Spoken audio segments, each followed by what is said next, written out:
ഈ പശ്ചിമേഷ്യയെ ഭീതിയുടെ നിഴലിൽ നിർത്തിയ ഹിസ്ബുള്ള ലക്ഷ്യമാക്കുന്നത് ഇസ്രായേലിന്റെ നാശമാണ്. ഹിസ്ബുള്ള രൂപീകരിച്ച നാൾ മുതൽ ആ പ്രവർത്തനം തുടരുകയുമാണ്.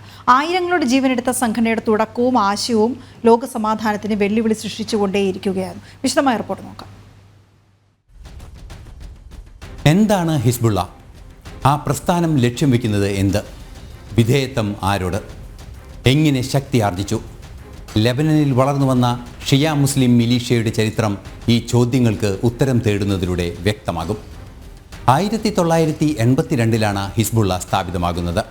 സ്ഥാപക ലക്ഷ്യം തന്നെ പാശ്ചാത്യ മൂല്യങ്ങളെയും സംസ്കാരത്തെയും തകർത്തെറിയുക, ഇസ്രായേലിനെതിരെ യുദ്ധം ചെയ്യുക, ഇസ്ലാമിക രാഷ്ട്രം സ്ഥാപിക്കാൻ മുന്നേറ്റം നടത്തുക എന്നതായിരുന്നു. ധാരണകൾ കൃത്യമായിരുന്നു ഹിസ്ബുള്ളയ്ക്ക്. 1985 രാഷ്ട്രീയ നയം പ്രഖ്യാപിച്ച ഹിസ്ബുള്ള ഇറാന്റെ പരമോന്നത നേതൃത്വത്തോട് വിധേയത്വം പ്രഖ്യാപിച്ചു. മറ്റേത് ഭീകര സ്വഭാവമുള്ള സംഘടനകളെയും പോലെ അന്താരാഷ്ട്ര തലത്തിൽ നടന്ന ആക്രമണങ്ങളും ഹിസ്ബുള്ളയുടെ ഗൂഢാലോചനയെന്ന് വൈകാതെ ബോധ്യപ്പെട്ടു. ബെയ്റൂട്ടിലെ അമേരിക്ക ഫ്രഞ്ച് സൈനിക കേന്ദ്രങ്ങളിലും അമേരിക്കൻ എംബസിയിലും ഹിസ്ബുള്ള ആക്രമണം നടത്തി. കൃത്യമായ ഭീകരവാദ നീക്കവും സമാനമായ പാർലമെന്ററി സംവിധാനങ്ങളും ഒരുപോലെ പ്രവർത്തിപ്പിച്ചു. തങ്ങളുടെ അധീനതയിലുള്ള പ്രദേശത്ത് തന്ത്രപൂർവമായ സൈനിക പോസ്റ്റുകൾ സ്ഥാപിക്കുന്നതിൽ സൂക്ഷ്മ ബുദ്ധിയാണ് ഹിസ്ബുള്ള പ്രയോഗിച്ചത്. സ്കൂളുകൾക്കും മറ്റ് ജനകീയ കേന്ദ്രങ്ങൾക്കും നടുവിൽ സൈനിക താവളങ്ങളും ആയുധശേഖരങ്ങളും സമർത്ഥമായി ഒളിപ്പിച്ചു.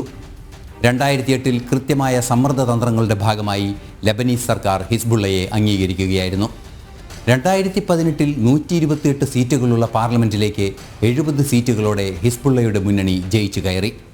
കേവലം 12 സീറ്റുകൾ മാത്രമാണ് ഹിസ്ബുള്ളയുടെ രാഷ്ട്രീയ വിഭാഗത്തിന് അന്നും ഉണ്ടായിരുന്നത്. 2020 ബെയ്റൂട്ട് തുറമുഖത്തുണ്ടായ സ്ഫോടനത്തോടെ ഹിസ്ബുള്ളയുടെ ജനകീയ മുഖം പൂർണ്ണമായും നഷ്ടപ്പെട്ടു. കേവലം ഷിയ മുസ്ലിം വിഭാഗത്തിൻ്റെ സംഘടന മാത്രമായി ഹിസ്ബുള്ള ചുരുങ്ങി. 1982 സൂബി അൽ തുഫൈലിയും അബ്ബാസ് അൽ മുസ്വാമിയും ഇക്കഴിഞ്ഞ ദിവസം കൊല്ലപ്പെട്ട ഹസൻ നസ്രള്ളയും ചേർന്നാണ് ഹിസ്ബുള്ള രൂപീകരിച്ചത്. 92 മുതൽ നാളിതുവരെ ഹസൻ നസ്രള്ളയാണ് ഹിസ്ബുള്ളയെ നയിച്ചത്. 79 ഇറാൻ ഇസ്ലാമിക് റവല്യൂഷന്റെ പ്രചോദനമാണ് ഹിസ്ബുള്ളയുടെ രൂപീകരണത്തിന് പിന്നിൽ. ഒക്ടോബർ 7 ആക്രമണത്തിന് പിന്നാലെ ഹമാസിനെ തകർത്തെറിഞ്ഞതോടെ ശക്തമായ ആക്രമണമാണ് ഹിസ്ബുള്ള ഇസ്രായേലിനെതിരെ നടത്തിയത്. പ്രകോപനപരമായ ഈ ആക്രമണങ്ങൾക്ക് പിന്നാലെ ഇസ്രായേൽ അതിശക്തമായി തിരിച്ചടിച്ചു. ഹസൻ നസ്രള്ളയും പിൻഗാമിയായ കമാൻഡർ എന്നറിയപ്പെട്ടിരുന്ന ഹസൻ ഖലീൽ യാസിനെയും നബീൽ കൗക്കിനെയും ഇസ്രായേൽ വധിച്ചു.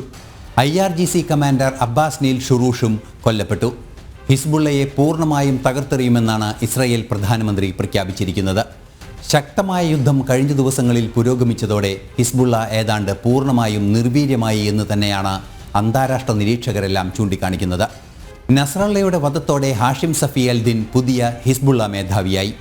പശ്ചിമേഷ്യയിലെ സമാധാന അന്തരീക്ഷം തകർന്നടിഞ്ഞതിനു പിന്നിൽ ഹിസ്ബുള്ള എന്ന ഭീകര സംഘടനയ്ക്ക് മേൽ ചുമത്തപ്പെട്ട പാപഭാരം ഏറെ വലുതാണ്.